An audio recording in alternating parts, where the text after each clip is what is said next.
매티스 국방장관 그리고 트럼프 대통령 이 주제로 지금 말씀드릴까 합니다. 매티스가 국방장관에 임명되기 전에 상원 군사위원회에서 답변하게 됩니다. 임명되면 주한미군이 북한의 대량 살상무기 시설을 타격할 방법에 대해 보고하겠는가 이런 질문을 받아요. 핵물질 가공하고 담당 저장하는 북한 핵시설을 타격하기 위해 재래식 전력을 활용하는 방법에 대해서 보고하겠냐 이런 질문을 받게 됩니다. 그러자 한마디로 yes 이렇게 되는 거죠. 그런데 이 청문회를 할 때마다 후보자를 향해서 군사위원회에서는 이것저것 확인을 하죠. 예로부터 북한이나 이란 문제 등등 여러 문제를 확인하는데 이번에는 전례 없이 강경했다는 거예요. 이 질문이 이건 타격하겠냐 여기에 대해서 질문을 한 거니까 핵시설 타격에 대해서 질문을 한 거다 이거예요. 그전에는 그렇게까지 하지 않았는데 그리고 그 전에 지난달 31일입니다. 이때 외교위원회에서 또 그런 강경 발언이 많이 나왔어요. 북한 정권의 교체와 체제 전복 활동, ICBM 선제 타격 등 이런 발언이 계속 나왔습니다. 그게 의원들 입에서 나왔다 이 말이에요. 미국 상원 의원들 입에서. 그러면 지금 미국은 상하 의원들이 상당히 격에 있다는 거예요.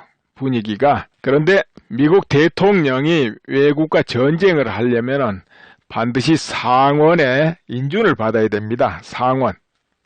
북한 핵시설을 파괴하려 해도 그 상원의 인준이 있어야 된다 그 말이에요. 그런데 우리가 언제 공격하겠습니다. 인준을 해주세요. 이렇게는 안 하겠죠. 벌써 그런 정도 되면은 상원에서 대통령한테 모든 걸 일임하고 결정해라 하는 식으로 결의해버리고 말겠죠. 아무튼 지금 이 정도 분위기가 나오면은 트럼프 대통령의 결심만 한다면은 바로 실천에 들어갈 수 있는 상황이다. 이런 것이죠. 그리고 이 매티스가 임명받고 제1착으로 한국으로 왔다는 거예요. 그 다음에 일본을 갔죠. 그러면 일본도 이런 북한 핵 문제에 대해서 굉장히 연관이 있는 국가입니다. 한국처럼. 또 일본에서도 굉장히 위기를 느끼고 있고요. 북한 핵에 대해서 엄청난 위기를 느끼고 있습니다. 뿐만 아니라 일본은 극우라도 좋고 남북관계를 연구하는 그런 학자들도 많이 있잖아요. 그런 사람들이 굉장히 지금 남과 북의 관계 또 한국의 현재 상황을 굉장히 우려하고 있어요. 심지어는 적화이기 이런 말이 종종 등장해요. 그 사람 학자들 입에서요. 이제 그렇게 하는데 아무튼 매티스가 한국을 처음 방문국으로 삼았다. 이건 그만큼 이제 중요하다. 이렇게 인식을 하고 있다는 것이고 또 트럼프 대통령이 유세 때 상당히 일본을 압박하고 한국을 압박하는 그런 발언들을 많이 했어요. 그러다 보니까 동맹에 금이 가지 않냐 이런 우려도 있었기 때문에 그것을 불식시키기 위해서 이 두 나라를 방문해서 그런 말을 했다. 물론 동맹을 더욱 강화하겠다 했고 트럼프 대통령도 한교안 대행하고 통화를 하면서 그 어느 때보다 동맹이 강화될 거라고 그랬죠. 그러니까 이제 그런 건 완전히 불식시켜버렸는데요. 트럼프 대통령은 제가 볼 때는 그 성향이 타협가, 협상가예요, 보니까. 그런데 이제 협상의 기술에는 여러 가지 기법이 아니겠습니까? 흔히 말하면 풍을 친다랄까 여기저기 툭툭 던져가지고 상대방이 정신이 없도록 만들고 그리고 실익을 취하기도 하고 그런데 내부적으로는 부드럽게 협상하는 협상파다는 거죠, 실리적으로. 그래서 이제 한국과의 분담금 이런 것을 협상을 해도 한국 정부에서 크게 우려 안 하고 계산 정확히 해가지고 미국과 한국이 어떤 실익이 서로 있으며 어떻게 해야 공평할 것인가 이런 것을 계산 수치를 정확하게 제시하면 오히려 트럼프 정부는 쉽게 협상이 될 그런 정부다. 나는 그렇게 봅니다. 그런데 막연하게 미국이 좀 더 힘을 써달라, 우리가 어렵다, 미국이 좀 더 부담을 해라, 이와 같이만 주장해가지고는 트럼프한테는 전혀 안 통할 거예요. 정확하게 수치를 제시해야 될 거예요. 미국이 이러면 좀 더 이기라든지, 한국이 이러면 좀 더 이기라든지, 아니면 손해라든지, 이렇게 해서 균형을 맞추자 하면은 거기는 오히려 쉬울 정부다, 이런 이야기죠. 그렇게 너무 우려할 필요는 없지 않냐, 나는 그렇게 봅니다. 그리고 시진핑하고는 아직도 전화 통화를 안 했다는 거 아닙니까? 그건 뭐겠습니까?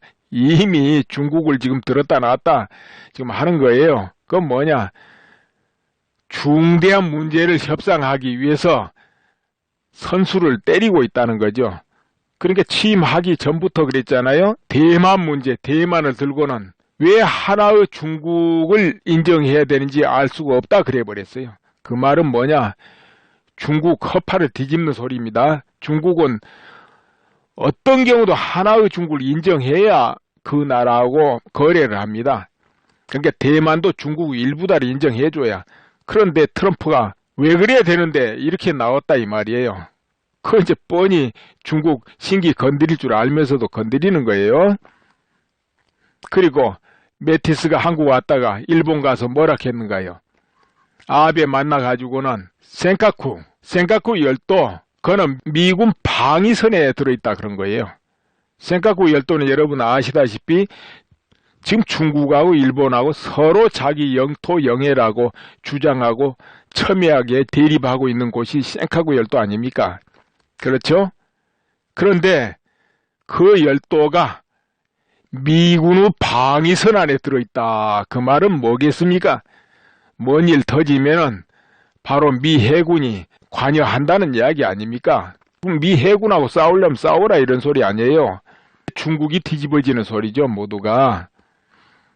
그렇다고 해서 트럼프가 중국하고 적대하고 그러려고 그런 건 아니죠.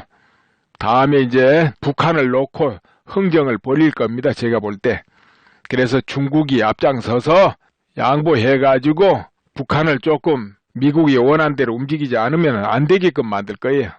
이제 설령 북한에서 핵시설을 토려내는 폭격을 한다 하더라도 중국의 무기나에 해야 되니까 아마 그렇게 만들 거예요, 트럼프는. 이제 그거는 뒤에 이야기인데요. 아무튼 미국의 어떤 정책 결정은 한국의 운명에 절대적인 영향을 주는 건 사실이거든요. 그런데 트럼프 성향을 또 보자면, 만약에 우리나라 정권, 이 정권이 미국의 마음에 안 드는 정부, 예를 들어서 좌익 정권이라도 좋고 친북 정권이라도 좋고 이렇게 정권이 이양되고 넘어갈 때, 그럼 이제 트러블이 날 수가 있습니다. 그렇게 될 때는 어떤 문제가 벌어지겠는가? 이런 걸 이제 살펴보면, 남과 북의 저울질을 해볼 때 트럼프는 어떤 것이 미국의 이긴가를 볼 거예요. 그렇다면은 한국이 굳건하게 미국 동맹으로 남아있을 때 미국 안보도 절대적으로 이기예요. 왜 그러겠습니까? 미국이 충돌할 수 있는 나라는 중국, 러시아거든요. 그런데 그 앞을 딱 가로막고 있는 게 한국이고 일본입니다. 그게 최전방 방위선이죠, 미국으로 볼 때. 그런데 한국이 잘못돼 가지고 예를 들어서 북한의 영향력 하에 들어가 버렸다. 그렇게 되면 미국 입장에서도 엄청난 손실이 되는 거죠. 우선 당장에 일본마저도 전전긍긍하게 돼요. 입술이 없다고 해야 될까? 그렇게 돼버린 거니까. 모든 최전선이 일본이 되는 거예요. 그렇게 되면 일본 입장에서도 머리가 아플 일이죠. 한국이 있을 때는 뒷짐져도 되는데. 그러니까 일본이든 미국이든 한국은 미우나 고우나 굳건해야 된다는 거죠. 또 경제적으로도 그렇습니다. 경제적으로도 한국은 수출입 규모로 볼 때는 세계 6위 7위예요. 6위 7위, 6위나 7위나 굉장한 규모입니다. 그리고 경제적으로도 미국, 일본 최고 파트너고, 한국 경제가 잘못되면은 전 세계 경제에 엄청난 영향을 줄 수 있는 그런 자리에 있습니다. 한국이 작은 나라가 아니에요, 그렇게 보면은. 그렇기 때문에 미국 입장에서 한국이 잘못되게 놔둘 수 없는 그런 문제가 있는 거예요. 그러니까 최선을 다해서 미국은 그렇게 판정할 수밖에 없을 것이다. 나는 그렇게 봐요. 그러나 그것도 이제 한국에서 한국인들이 뭘 어떻게 원하느냐에 따라서 결정되죠. 한국인들이 미국은 필요 없다. 가도 좋다. 이렇게 판정하면 그건 사정이 다르죠.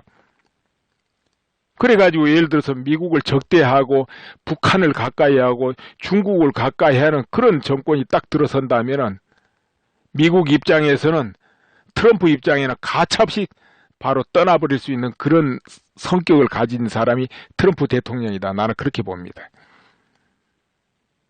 물론 그렇게 쉽게 하지는 얼른 결정은 안 하겠지만은 정말로 이 동맹이 금이 간다 싶으면은 뭐 가차없이 미련 없이 움직일 수 있는 사람이다. 트럼프 성향은 그렇다 이거죠. 일본의 후지신문 보도 그게 조금 돌아다니면서 이런저런 한국 언론에도 이렇게 보도되는데요. 그 내용도 그 일본 일각에서 굉장히 한국 사태를 우려하고 있는 그런 내용들이에요. 그게 그 보도는 뭐 메티스가 그런 발언을 했다지만 그건 아니고 일본의 남북 관계를 연구하는 그런 학자 교수들이 많이 있는데 그 사람들 발언 내용을 올려놓은 거더라고요. 내가 보니까 메티스가 그런 발언한 거 아니고 아무튼 일본의 일각에서 굉장히 우려하고 있다는 거죠. 그래가지고는 일본도 사드 도입을 해야 된다 이렇게 외치고 있어요. 일본도 사드 도입해야 된다. 이제 우리나라에서 사드 도입해야 된다 하면서 한쪽에서는 하지 말자 하지만 일본 일각에서는 일본도 사드 도입해야 된다 이러고 있다 이 말이에요. 그러니까 한국 사태를 굉장히 우려하고 있다는 거죠. 일본에서도 미국에서도 당연히 그러하겠죠. 오늘 매티스 국방장관에 대해서 말하면서 또 트럼프 대통령 성향을 이제 말씀드렸는데요. 근데 여기서 문득 떠오른 게 있어서 한 말씀 드리려 합니다. 좀 연세가 드신 분들 중에 그런 분이 많은데 우리나라가 조금 위태하다. 북한이 심상치 않다. 이런 말을 하게 되면 뭘 안 좋아합니까? 이런 반응을 한 경우가 많아요. 북한에서 그러면 미국이 가만 안 둔다는 거지요. 아주 그냥 철석같이 미국을 의지하는 분들이 있습니다. 그러니까 미국이 있어서 걱정 안 해도 돼. 이런 것이죠. 근데 그것도 굉장히 사실은 위험한 발상이죠. 왜 그러냐. 자기 나라를 자기가 지켜야지 누구 다른 나라가 지켜준다. 이게 말이 안 맞는 거거든요. 미국이 끝없이 한국을 이유 없이 지켜줄 것 같습니까? 미국도 자기 국익에 도움이 되니까 한국을 이렇게 동맹이다라고 서로 관계를 맺고 이렇게 방해하고 그러는 것이지. 미국이란 나라가 이건 아니다. 또 지금 동맹 맺어도 오히려 도움이 안 되겠다 할 때는 언제라도 떠나버릴 수 있는 거예요. 언제라도. 그리고 한국이 자체적으로 굳건하게 모든 국민들이 각성을 해가지고 대비하고 뚫뚫 뭉쳐서 움직일 때 옆에서 도와도 돕고 하는 것이지 전부 한국인들이 딴 생각하고 미국을 멀리하고 소홀히 하는데 미국이 그래도 지켜주겠습니까? 그건 안 되죠. 그래서 그런 거 대단히 위험하고요. 언제 떠날지 모르는 거예요. 그렇게 될 때는. 특히나 트럼프 대통령 성향으로 볼 때는 어떤 분위기가 전혀 그 분위기가 안 나와가지고 미국과 소원해지면은 얼마든지 철수해버릴 수 있는 그런 성향의 소유자다. 이것을 알아야죠. 그러나 우리 한국 분들이 걱정하듯이 국민들은 그런 마음이 없는데 트럼프가 자기 이익을 위해서 막무가내로 그렇게 하지는 않을 거다는 거죠. 그거는 않을 거지만 한국인들이 미국을 싫어하고 소원하면 그럴 수 있다는 거죠. 그렇기 때문에 이제 정권이 어떤 정권이 들어서느냐 이런 걸 굉장히 큰 영향을 이제 미칠 수밖에 없다는 거지요. 그런데 또 이런 경우 있죠.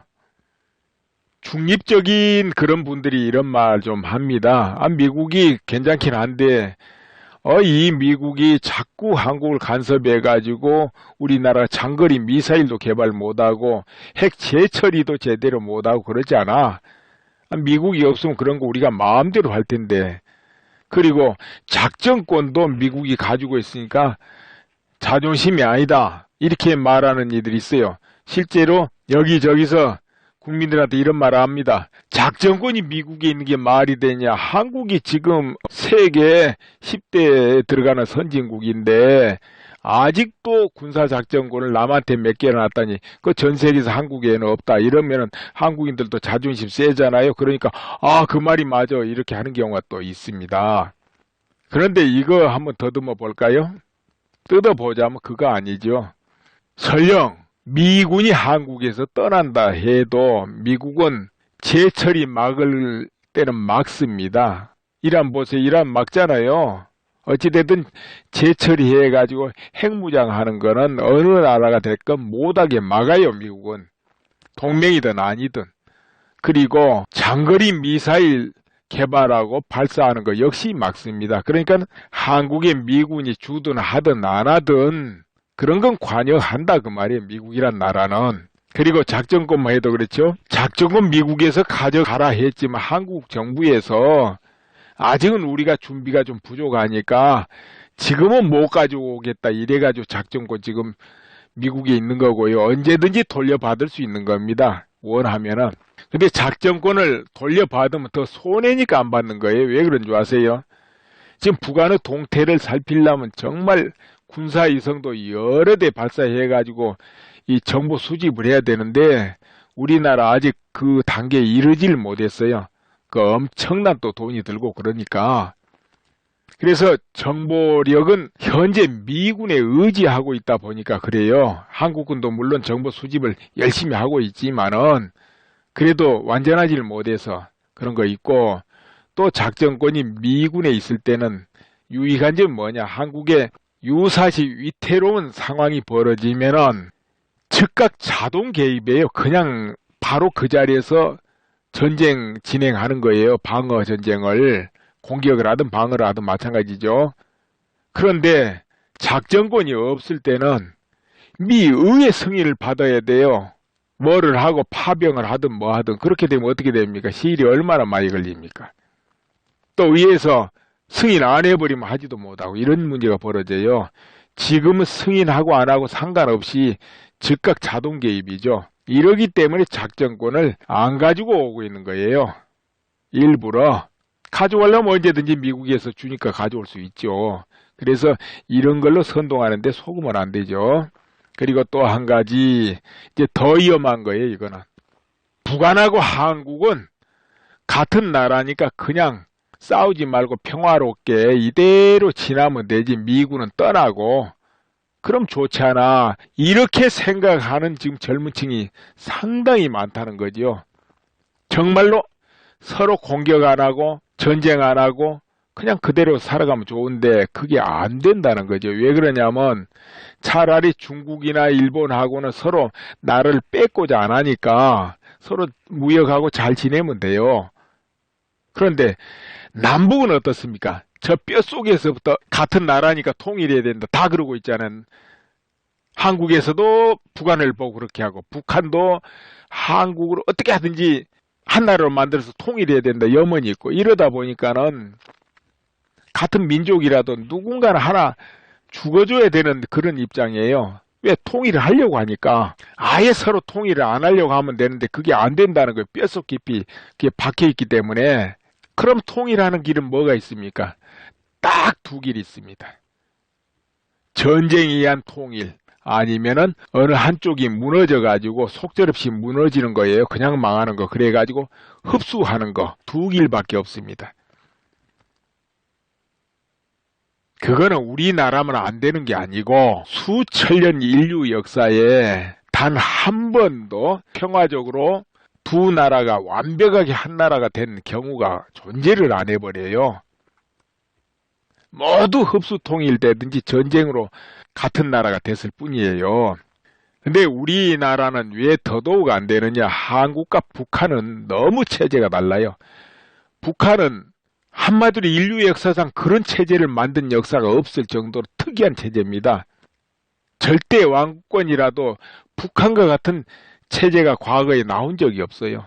거기다가 신격화된 그야말로 종교화된 체제입니다.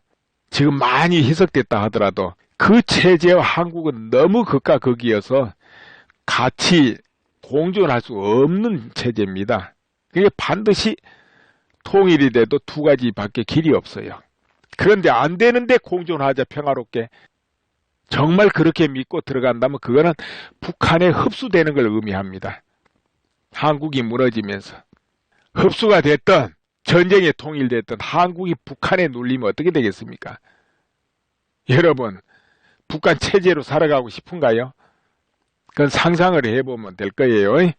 그건 제가 여러 번 말씀드렸기 때문에 여기서는 또 그 세부적인 이야기 안 할 겁니다.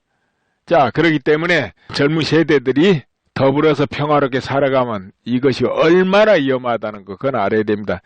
바로 월남 사람들이 거기에 속아버렸기 때문에 월남이 붕괴되고 그 처참한 살육전이 벌어졌다는 거. 그걸 명심해야 되거든요. 그리고 며칠 전 이야기인데요. 2월 3일이죠. 이미 통일부 정준희 대변인이 정례 기자 설명에서 이미 밝혔지만은 북한 정보기관 수장인 김원홍 국가보위상이 전격 해임된 것은 사실이다 이렇게 확인을 했어요. 북한의 실세는 김원홍이었다. 그러니까 그전에는 실세가 누구로 돌았어요? 황병서 그랬죠. 근데 북한에서 실세 2인자 소리 들으면 살아남기 어려운 나라입니다. 2인자이면서 목에 힘주고 권한 행사를 많이 한다 하면은 그는 죽음의 문턱에 들어선다는 거죠. 그런데 황병서는 보니까 그 제일 실세다 할 때도 보니까 김정은이 비유 맞추느라고 굉장히 실실 웃어가면서 어차다 한 걸음 얼른 가면 뒤로 얼른 빠지기도 하고 또 무릎 꿇고 김정은이 말을 이렇게 귀담아 듣기도 하고 그런 것이 방송이 되는 거 보고 황병서는 정말 머리가 좋고 참 살아남으려고 애쓰는구나 이런 생각을 나도 많이 한 적이 있습니다. 그런데 김원홍은 보면 얼굴 모습도 굉장히 굳고 한마디로 서리빨 같아요. 그러니까 직접 대한 사람들이 오금이 저린다 하는 그런 분위기죠. 그런데 이제 이런 경우는 자꾸 문어발식으로 이 자기 권력을 강화해 나가다 보면 반드시 견제를 당하는 거죠. 당 조직 지도부가 김원홍과 그 국가 보위성에 대해서 굉장히 강도 높은 조사를 진행하고 있는가 보기 때문에 앞으로 처벌 수위 대상자 이것이 높아지기도 하고 넓어지기도 하고 이럴 가능성이 있다. 이제 이런 보도입니다. 김정은이 완전한 실권을 장악할 때는 구인물들을 다 해임하거나 잘라야만 이제 그 권한이 완전히 확립되는 거죠. 그러니까 어쩔 수 없이 옛날에 공신이 됐든 누가 됐든 다 물러나거나 해임되거나 죽거나 할 수밖에 없는 것이 바로 1인 집권 체제의 속성입니다. 그 누구라도. 유독 이제 그 강성한 게 황병서 그리고 김원홍이었는데 김원홍도 결국은 그렇게 되는군요. 자, 이렇게 돼 있는데 북한은 모든 실권은 당 조직 지도부가 장악하고 있다 그러죠. 아무튼 이 상황에서 북한도 그렇고 정말 거미줄에 걸려 있는 매미 비슷합니다. 거미줄에 걸려 있는 매미.